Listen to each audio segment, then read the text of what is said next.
ओम शांति। 17 अप्रैल 2025 बाबा के महावाक्य हैं। बाबा कहते हैं, मीठे बच्चे, यह रूहानी हॉस्पिटल तुम्हें आधा कल्प के लिए एवर हेल्दी बनाने वाली है। यहाँ तुम देही अभिमानी होकर बैठो। प्रश्न, धंधा आदि करते भी कौन सा डायरेक्शन बुद्धि में याद रहना चाहिए? उत्तर है, बाप का डायरेक्शन है। तुम किसी साकार व आकार को याद नहीं करो। एक बाप की याद रहे तो विकर्म विनाश हो। इसमें कोई यह नहीं कह सकता कि फुर्सत नहीं, सब कुछ करते भी बाप की याद में रह सकते हो। ओम शांति। मीठे मीठे रूहानी बच्चों प्रति बाप का गुड मॉर्निंग। गुड मॉर्निंग के बाद बच्चों को कहा जाता है, बाप को याद करो। बुलाते भी हैं, हे पतित पावन, आकर पावन बनो। तो बाप पहले पहले ही कहते हैं कि रूहानी बाप को याद करो। रूहानी बाप तो सबका एक ही है। फादर को कभी सर्वव्यापी नहीं माना जाता है। तो जितना हो सके बच्चे पहले पहले बाप को याद करो। कोई भी साकार व आकार को याद नहीं करो सिवाय एक बाप के। यह तो बिल्कुल सहज है ना। मनुष्य कहते हैं हम बिजी रहते हैं, फुर्सत नहीं, परंतु इसमें तो फुर्सत सदैव है। बाप युक्ति बतलाते हैं, यह भी जानते हो बाप को याद करने से ही हमारे पाप भस्म होंगे। मुख्य बात यह है, धंधे आदि की कोई मना नहीं है, वह सब करते हुए सिर्फ बाप को याद करो तो विकर्म विनाश हो। यह तो समझते हैं हम पतित हैं। साधु संत ऋषि मुनि आदि सब साधना करते हैं। साधना की जाती है भगवान से मिलने की। सो जब तक उनका परिचय ना हो तब तक तो मिल नहीं सकते। तुम जानते हो बाप का परिचय दुनिया में कोई को भी नहीं है। देह का परिचय तो सबको है। बड़ी चीज़ का परिचय झट हो जाता है। आत्मा का परिचय तो जब बाप आए तब समझाए। आत्मा और शरीर दो चीज़ें हैं। आत्मा एक स्टार है और बहुत सूक्ष्म है, उनको कोई देख नहीं सकते। तो यहाँ जब आकर बैठते हैं तो देही अभिमानी होकर बैठना है। यह भी एक हॉस्पिटल है ना, आधा कल्प के लिए एवर हेल्दी होने की। आत्मा तो अविनाशी है, कभी विनाश नहीं होती। आत्मा का ही सारा पार्ट है। आत्मा कहती है, मैं कभी विनाश को नहीं पाती हूँ। इतनी सब आत्माएं अविनाशी हैं, शरीर विनाशी है।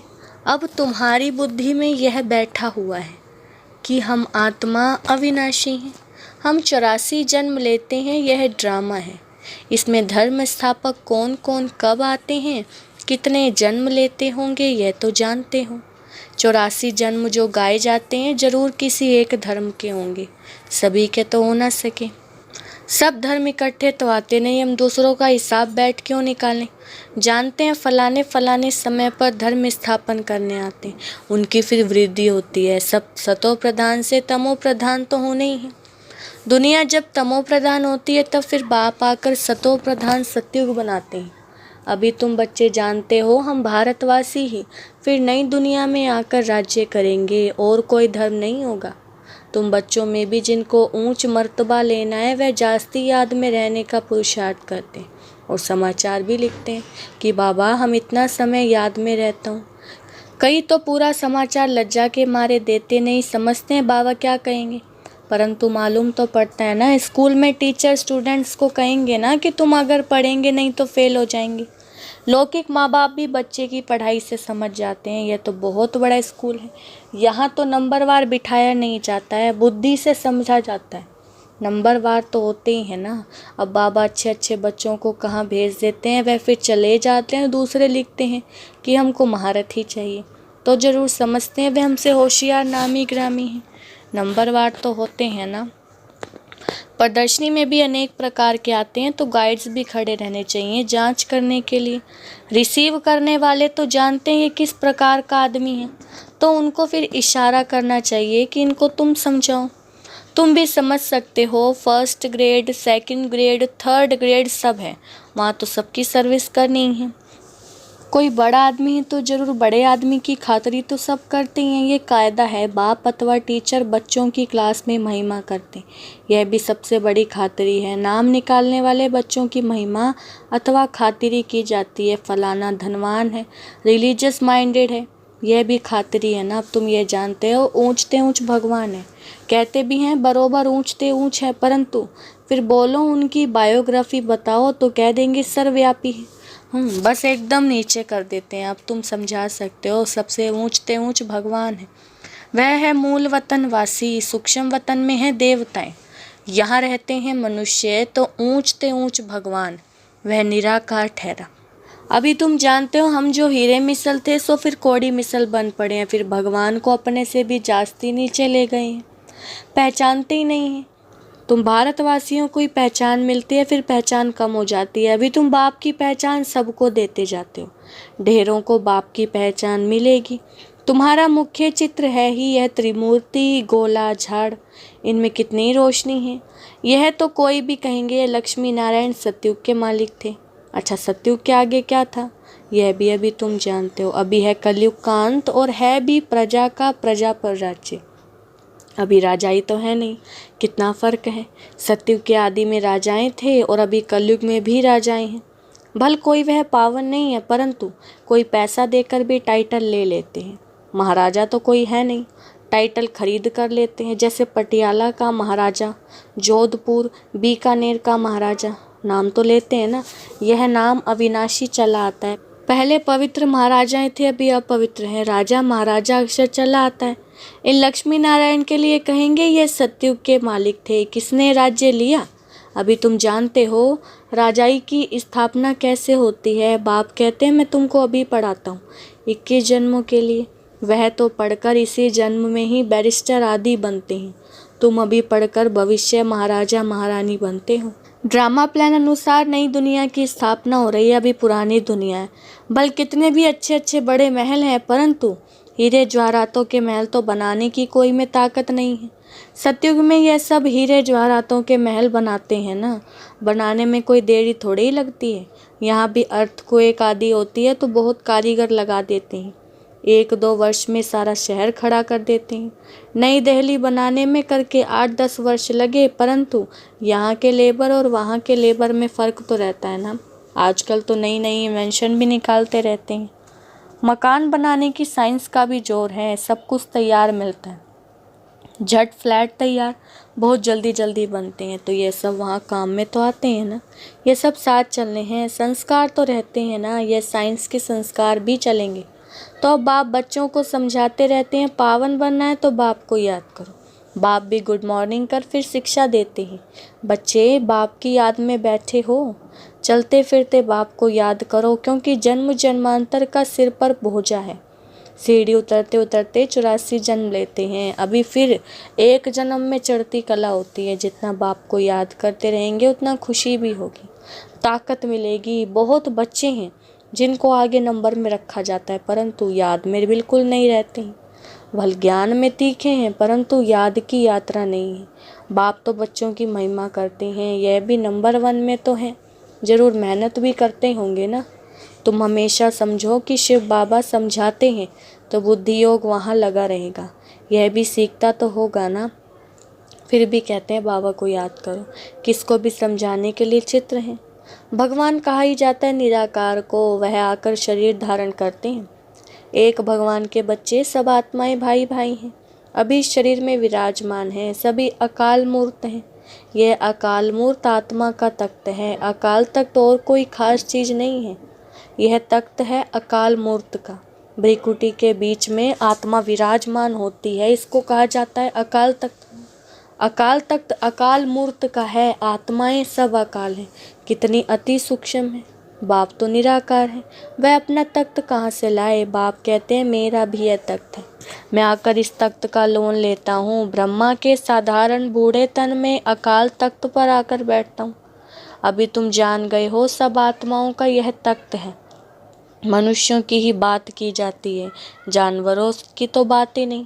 पहले जो मनुष्य जानवर से भी बदतर हो गए हैं वह तो सुधरे। कोई जानवर की बात पूछे, बोलो पहले अपना तो सुधार करो। सतयुग में तो जानवर भी बड़े अच्छे फर्स्ट क्लास होंगे, किचड़ा आदि कुछ भी नहीं होगा। किंग के महल में कबूतर आदि का किचड़ा हो तो दंड डाल दे, ज़रा भी कीचड़ नहीं। वहाँ भी बड़ी खबरदारी रहती है, पहरे पर रहते हैं, कभी कोई जानवर आदि अंदर घुस ना सके। बड़ी सफाई रहती है। लक्ष्मी नारायण के मंदिर में भी कितनी सफाई रहती है। शंकर पार्वती के मंदिर में कबूतर भी दिखाते हैं तो जरूर मंदिर को भी खराब करते होंगे। शास्त्रों में तो बहुत दंत कथाएं लिख दी हैं। अभी बाप बच्चों को समझाते हैं, उनमें भी थोड़े हैं जो धारणा कर सकते हैं, बाकी तो कुछ नहीं समझते। बाप बच्चों को कितना प्यार से समझाते हैं, बच्चे बहुत बहुत मीठे बनो, मुख से सदैव रत्न निकलते रहें। तुम हो रूप बसंत, तुम्हारे मुख से पत्थर नहीं निकलने चाहिए। आत्मा की ही महिमा होती है। आत्मा कहती है मैं प्रेसिडेंट हूँ, फलाना हूँ, मेरे शरीर का नाम यह है। अच्छा, आत्माएं किसके बच्चे हैं? एक परमात्मा के, तो जरूर उनसे वर्षा मिलता होगा। वह फिर सर्वव्यापी कैसे हो सकता है? तुम समझते हो, हम भी पहले कुछ नहीं जानते थे, अभी कितनी बुद्धि खुली है। तुम कोई भी मंदिर में जाएंगे समझेंगे यह तो सब झूठे चित्र हैं। 10 भुजाओं वाला हाथी की सूंड वाला कोई चित्र होता है क्या? यह सब भक्ति मार्ग की सामग्री है। वास्तव में भक्ति होनी चाहिए एक शिव बाबा की, जो सबका सदगति दाता है। तुम्हारी बुद्धि में है, यह लक्ष्मी नारायण भी 84 जन्म लेते, फिर ऊंचते ऊंच बाप ही आकर सबको सदगति देते हैं, उनसे बड़ा कोई नहीं है। यह ज्ञान की बातें तुम्हारे में भी नंबरवार धारण कर सकते हैं। धारणा नहीं कर सकते तो बाकी क्या काम के रहे। कई तो अंधों की लाठी बनने के बदले अंधे बन जाते हैं। गऊ जो दूध नहीं देती तो उसे पिंजरपुर में रखते हैं, यह भी ज्ञान का दूध नहीं दे सकते हैं। बहुत हैं जो कुछ पुरुषार्थ ही नहीं करते, समझते हैं कि हम कुछ तो किसका कल्याण करें, अपनी तकदीर का ख्याल ही नहीं रहता है। बस जो कुछ मिला सो अच्छा। वो आप कहेंगे इनकी तकदीर में नहीं है। अपनी सदगति करने का पुरुषार्थ करना चाहिए, देही अभिमानी बनना है। बाप कितना ऊंचते ऊंचे और आते देखो कैसे पतित दुनिया पतित शरीर में। उनको बुलाते ही पतित दुनिया में हैं। जब रावण बिल्कुल ही भ्रष्ट कर देते हैं तब बाप आकर श्रेष्ठ बनाते हैं। जो अच्छा पुरुषार्थ करते हैं वह राजा रानी बन जाते हैं, जो पुरुषार्थ नहीं करते वह गरीब बन जाते हैं। तकदीर में नहीं है तो तदबीर कर नहीं सकते। कोई तो बहुत अच्छी तकदीर बना लेते हैं। हर एक अपने को देख सकते हैं कि हम क्या सर्विस करते हैं। अच्छा, मीठे मीठे सिकिलदे बच्चों प्रति माता पिता बाप दादा का याद प्यार और गुड मॉर्निंग। रूहानी बाप की रूहानी बच्चों को नमस्ते। हम रूहानी बच्चों की रूहानी बाप दादा को नमस्ते नमस्ते, गुड मॉर्निंग। धारणा के लिए मुख्य सार। पहला पॉइंट है, रूप बसंत बन, मुख से सदैव रत्न निकालने हैं। बहुत बहुत मीठा बनना है, कभी भी पत्थर कटु वचन नहीं निकालना है। दूसरा पॉइंट है, ज्ञान और योग में तीखा बन, अपना और दूसरों का कल्याण करना है। अपनी ऊंच तकदीर बनाने का पुरुषार्थ करना है। अंधों की लाठी बनना है। बाबा ने वरदान दिया है, त्रिस्मृति स्वरूप का तिलक धारण करने वाले संपूर्ण विजयी भव। वरदान का विस्तार है, स्वयं की स्मृति, बाप की स्मृति और ड्रामा के नॉलेज की स्मृति। इन्हीं 3 स्मृतियों में सारे ज्ञान का विस्तार समाया हुआ है। नॉलेज के वृक्ष की यह 3 स्मृतियां हैं। जैसे वृक्ष का पहले बीज होता है, उस बीज द्वारा 2 पत्ते निकलते हैं, फिर वृक्ष का विस्तार होता है। ऐसे मुख्य है बीज बाप की स्मृति, फिर 2 पत्ते अर्थात आत्मा और ड्रामा की सारी नॉलेज। इन 3 स्मृतियों को धारण करने वाले स्मृति भव व संपूर्ण विजयी भव के वरदानी बन जाते हैं। स्लोगन है, शक्तियों को सदा सामने रखो तो कमजोरियां सहज समाप्त हो जाएंगी। अव्यक्त इशारे कंबाइंड रूप की स्मृति से सदा विजयी बनो। संगम युग पर ब्रह्मा कुमार ब्रह्मा कुमारी अकेले नहीं हो सकते। सिर्फ बाप के साथ का अनुभव, कंबाइंडपन का अनुभव इमर्ज करो। ऐसे नहीं कि बाप तो है ही मेरा, साथ है ही नहीं। साथ का प्रैक्टिकल अनुभव इमर्ज हो तो यह माया का वार नहीं होगा और माया हार खा लेगी। सिर्फ माया से घबराओ नहीं, क्या हो गया, यह क्या हुआ, बस हिम्मत रखो। बाप के साथ को स्मृति में रखो तो विजय आपका जन्म सिद्ध अधिकार है। अच्छा, ओम शांति।